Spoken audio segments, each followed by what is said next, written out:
नमस्कार दोस्तों, मैं आपकी होस्ट और दोस्त वादिया निज़ामी आपका स्वागत करती हूँ। आज मैं पहुँची हूँ ग्राम पंचायत काली घाट में सहसधारा में। मेरे साथ यहाँ पर राकेश जवाड़ी जी हैं, जो कि इस ग्राम सभा से ग्राम प्रधान हैं। आइए इनसे जानते हैं कुछ सवालों के जवाब। भैया नमस्ते। नमस्कार जी।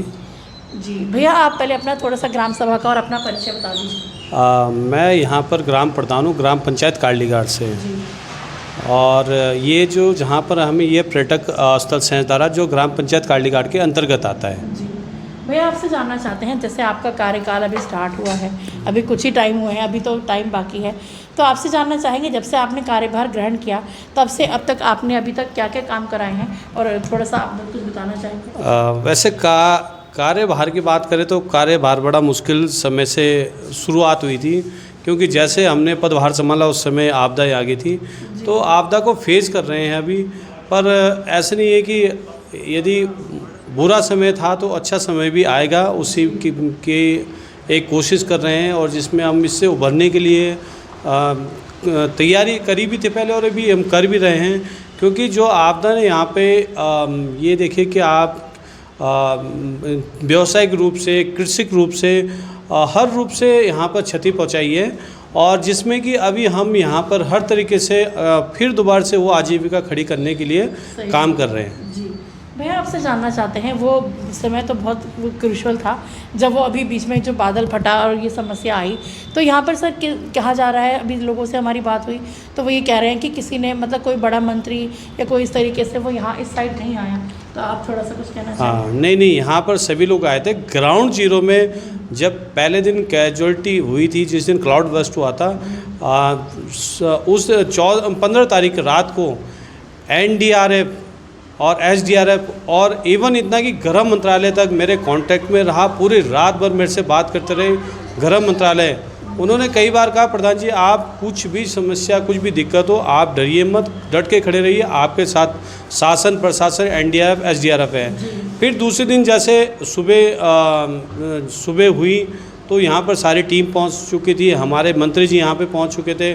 कुछ दिन बाद हमारे मुख्यमंत्री जी यहाँ पर आए थे, और जिसमें कि अभी हम काम भी कर रहे हैं। जैसे कि अभी यहाँ पर करीबन यहाँ से 2 से 2.5 करोड़ रुपए यहाँ पर अभी आर्थिक सहायता दे चुके हैं, जिनके पूर्ण रूप से मकान क्षतिग्रस्त हो गए थे। खेती की भूमि या सहसधारा पर्यटक स्थल में जिन दुकानों का नुकसान हुआ था, उनको भी कंपनसेशन के रूप में यहाँ पर पैसा दिया गया है। दूसरा कि जैसे यहाँ पर हमारे पेयजल की व्यवस्था होगी, सिंचाई की व्यवस्था होगी, यहाँ पर जैसे कृषि की, तो उसमें भी काम चल रहे हैं। 2 हमारे भी प्रोजेक्ट चल रहे हैं, जिसमें कि करीबन अभी हम 70% काम कर चुके हैं। 2 गांव जहाँ पे क्लाउड बस्ट के कारण ज़्यादा वहाँ पे इफेक्टेड हुआ था, वहाँ पे पानी पहुँचा चुके हैं। और पेयजल की बात करें तो हम टेम्प्रेरी वहाँ पर व्यवस्था STP पाइप के माध्यम से हमने पानी पहुँचा दिया, और हफ्ते 10 दिन के अंदर अंदर हमारी जो परमानेंट लाइन होती है उसका टेंडर होना है, और फिर सुचारू रूप से हमें वहाँ पर पानी देने में कोई परेशानी नहीं होगी। और सरकार भी हमारे साथ बिल्कुल खड़ी है, कंधे से कंधा मिला के, और हम भी लगे, और जनता भी बहुत ही अच्छा सहयोग कर रही है शासन प्रशासन के साथ। जी मैं आपसे एक बात जानना चाहते हैं, जैसे अभी हमने आते हुए देखा, यहाँ अभी सीज़न शुरू होने वाला है, पार्किंग की थोड़ी सी दिक्कत लोगों को आ रही है, तो सर थोड़ा सा आप इस बारे में कुछ कहना चाहेंगे। पार्किंग की तो ऐसे होता है ना कि सीजनल काम है। यहाँ कोई भी ऑल ओवर द वर्ल्ड जहाँ पे सीजन के टाइम पे होता है, जहाँ पे कैपेसिटी 10,000 की, वहाँ पे 1 लाख पर्यटक आ रहा, तो कुछ दिन तो अव्यवस्था रहेगी, और ये भी पर्यटक सीजन में रहेगी, उसके बाद फिर नॉर्मल हो जाएगी। जी मैं आपसे एक बात और जानना चाहते हैं, अभी आपका कार्यकाल शुरू हुआ, आपने बताया कि आपने अभी क्या क्या कराया, तो आपसे जानना चाहेंगे अभी आपके और कौन कौन से काम हैं जो अभी पेंडिंग चल रहे हैं, जो आपने अभी कराने हैं। मुख्य रूप से गांव में तो हम काम कर रहे हैं। अभी काली घाट में जो मेन हमारा काम है वहाँ पे कनेक्टिविटी का, अभी पुल वहाँ पे नहीं बन पाया, और इसमें अभी इस समय इस साल तो दिक्कत रहेगी, क्योंकि जहाँ पे पुल था वहाँ पे अभी पुल नहीं बन पाएगा। आने वाले समय में कहीं दूसरी जगह पुल बनाएंगे।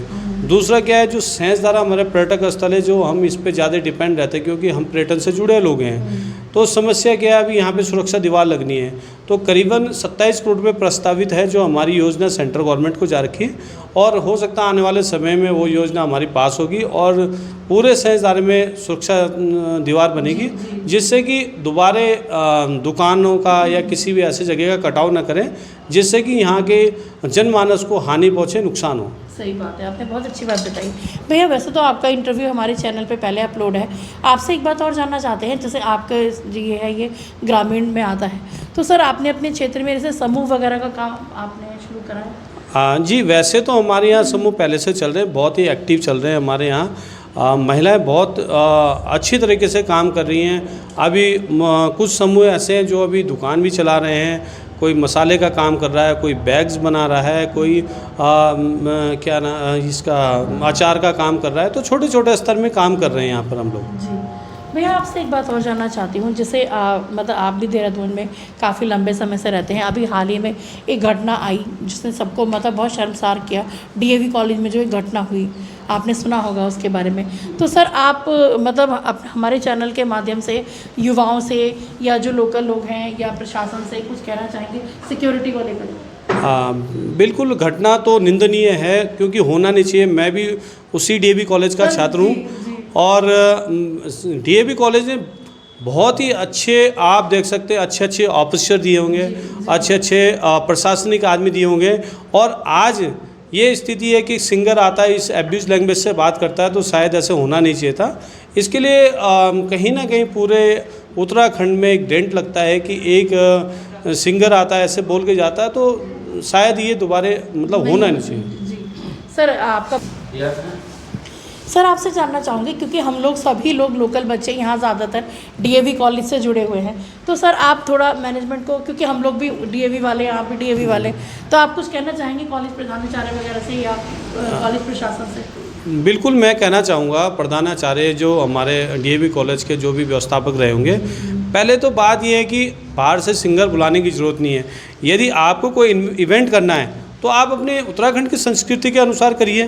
बहुत सारे इवेंट है, बहुत सारे हमारे तीज त्यौहार है जो हम लोग यहाँ कर सकते हैं, बता सकते हैं कि भाई आने वाली पीढ़ी में कि उत्तराखंड का क्या कल्चर है। सही बात है। और रही बात जो सिंगर है, वो गलती करी, पनिशमेंट होना चाहिए उन्हें भी, और एक मैसेज जाना चाहिए आगे कि ये भारत के किसी भी कॉलेज में ऐसे इवेंट ना करा जाए, जिससे कि आने वाले हमारी जो जनरेशन है, जो पीढ़ी, उनको एक बुरा प्रभाव पड़े। जी सर, आपका बहुत बहुत धन्यवाद, आपने अपना कीमती समय हमें दिया, इसके लिए धन्यवाद। जी धन्यवाद, बहुत बहुत।